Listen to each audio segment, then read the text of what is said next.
Today we're going to go through some Photoshop restoration. And so when you're in Unit 6 for the portrait unit, you'll have some options to choose from. So we've got 6 different files that you can choose, and none of these are better or worse. It really comes down to personal preference. But I want to show you a couple examples to get you started and show you how some of the tools in Photoshop will help you with this project. And so in order to start with the project, you'll need to first grab the file that you want to work with. So I'm going to start with the boy picture, and I clicked on it and it downloaded it, and so now I'm going to open it. And so this picture, as you can see, is heavily damaged. I want to open it in Photoshop to be able to do some restoration work to it. So right up here at the top of this, this is called Windows Photo Viewer. We want to click on Open and then choose Photoshop. And this will bring it into our editing program. Where to begin? I mean, we have lots and lots of options here to fix. Usually when you're doing some major changes to a picture, you want to duplicate the background layer as your starting step. So in order to do that, you want to be over here on your layers palette, and you want to right click on the background layer and just say duplicate. This will give you a copy, and then you'll have 2 of the same thing, just in case you make some kind of major change and you need to go back to where you started.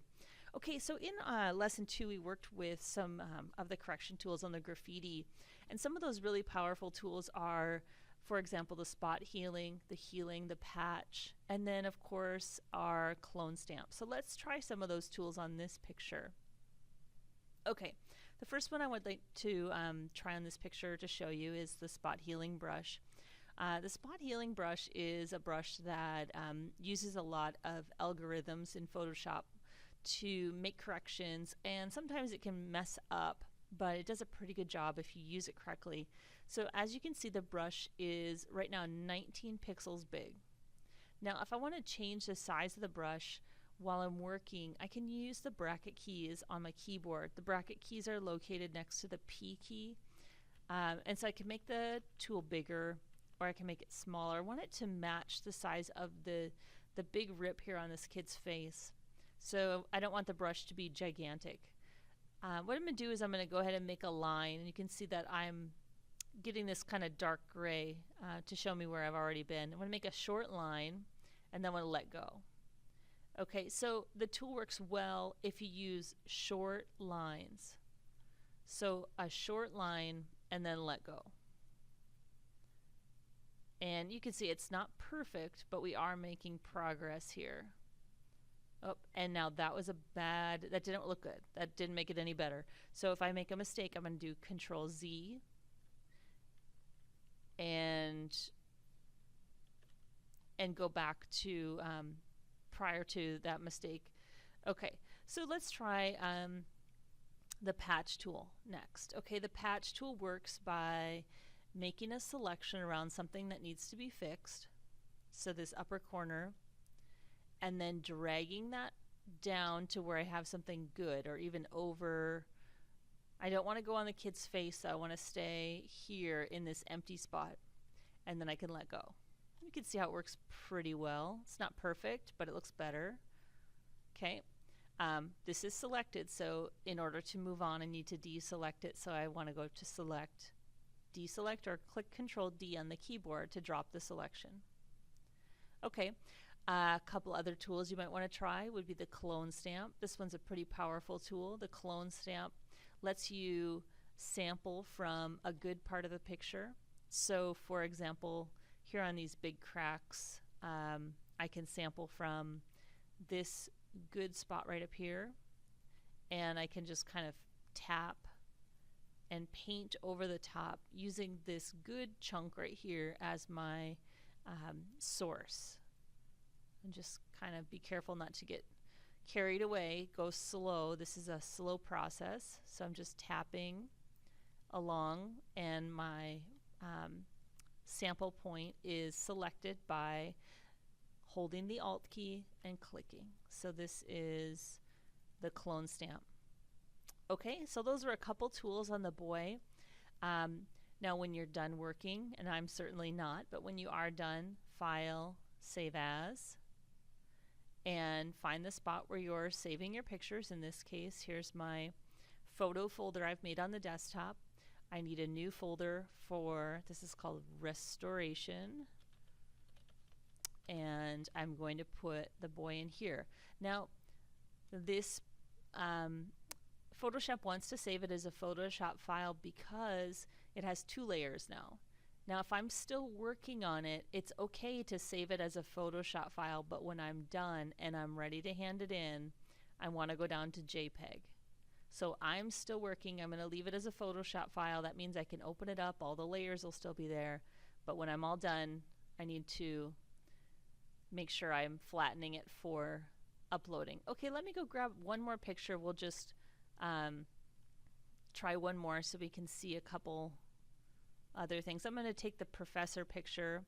I clicked on it. I'm going to open it up. Remember that this, we're right now in Windows Picture and Fax Viewer. I'm going to go to Open and pick the Photoshop icon.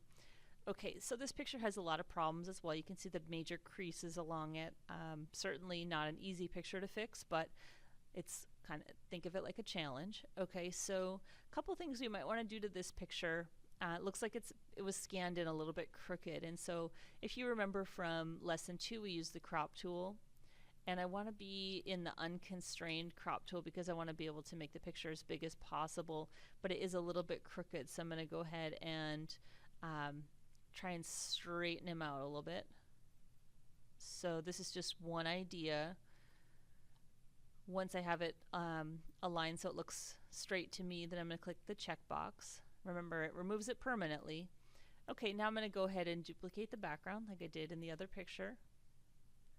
That way, if I make any major goof ups, I can just go back to this other layer, which is still as I started. It'll also let me see how much progress I've made. Okay, let's fix some of the major things. How about this crease right, or this big piece of dust right here? So let's go in with that spot healing brush and do some work here. Now this is a good time to zoom in. So Control plus. When you get really close, remember to hold the space bar down, pull it down, and you can see how we do have this dust. It might have been on the scanner or who knows, on the negative. Okay, so when I've got my spot healing brush, I want to go ahead and make the brush nice and small so it's about the same size as the problem I'm trying to fix.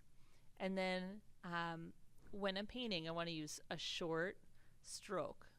So you don't want to have a, I'll just give you a bad example here. You don't want to have a big brush and go over the whole thing like this, because we're going to, you know, it's plastic surgery here. Looks like we've removed an eye. So that would be a mistake. So let's take that away. We want a nice small brush, and we're going to make small strokes. And so you can change the brush size up here. You can also use the bracketing keys. So small strokes help the program to know what you're trying to fix. And if you make a mistake, it's okay. You can go backward by clicking Control Z. So stepping backward is easy. So short steps, short brush strokes, and before long this guy will look pretty good. Now one thing on this picture that's different than the others, I'm going to zoom out, Control 0 there. This picture is kind of a blue tint to it, and so that might be something that you might want to change. And so in order to fix that, we can go ahead and go into the image menu at the top, and we can do adjustment, and then we can change it maybe just to do the black and white. That one's real easy.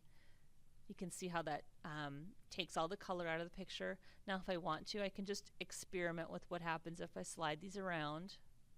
It does change how the picture looks a little bit, maybe adds a little bit more detail in certain areas. And so that's not doing much, but oh. You can also try auto, see how that works. I think it looked a little bit better when there was a little bit more magenta. That's just my opinion, but okay. And then if you want to give it that old-timey feel, you might want to add a tint, maybe just, you know, a little bit, maybe this brown feel. That's called sepia toning. Okay, so just one idea.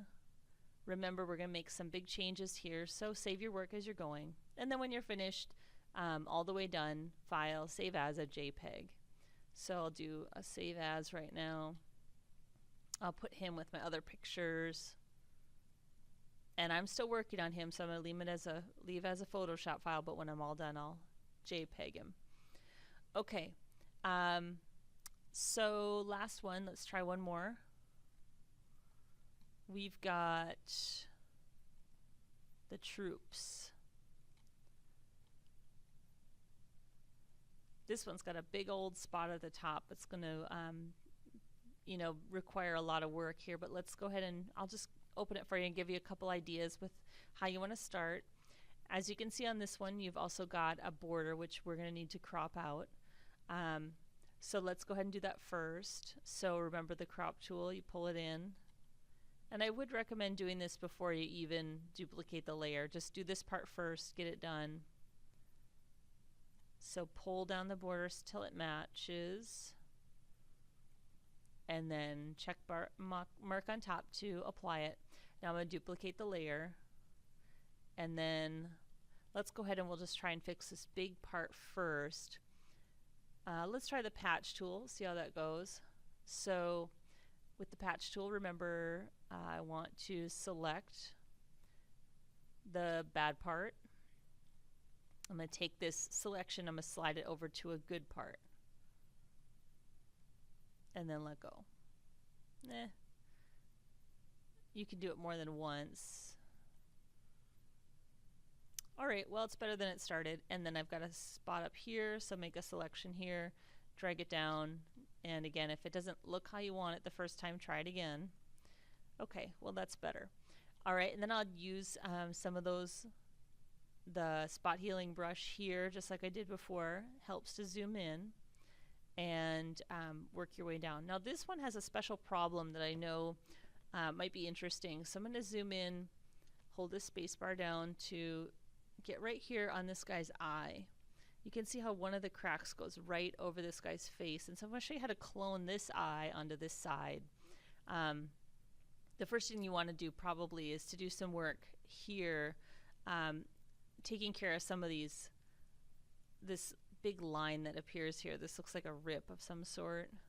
Somebody wasn't very careful with their photographs, I guess, huh?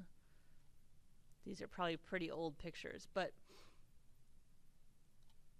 I'm just going to fix a couple of these things first, just by lots of small clicking. But there really is no way to recreate that eye just by doing the clicking here. It just makes it into kind of a mushy mess. So what I'm going to recommend you do is to take this eye and put it over here, eye transplant. Okay, so how you're going to do that is you're going to get the clone stamp and you're going to make the brush the size of the eye. So use your bracket keys to make it a little bit smaller. Then I'm going to Alt click on this eye. So hold the Alt key, click down, and then I'm going to move over and I can paint his eye on this side. Now, I'm not going to say that looks perfect, but where else are you going to get an eye from? Let's zoom out and see the progress we've made. So I'm going to, he's got an eye. Okay, so those are a few ideas. Now, take your time with this and just choose one of the pictures, whatever you feel like you want to work on. So it's really your choice. And when you're all done, save your picture as a JPEG and turn it into Moodle.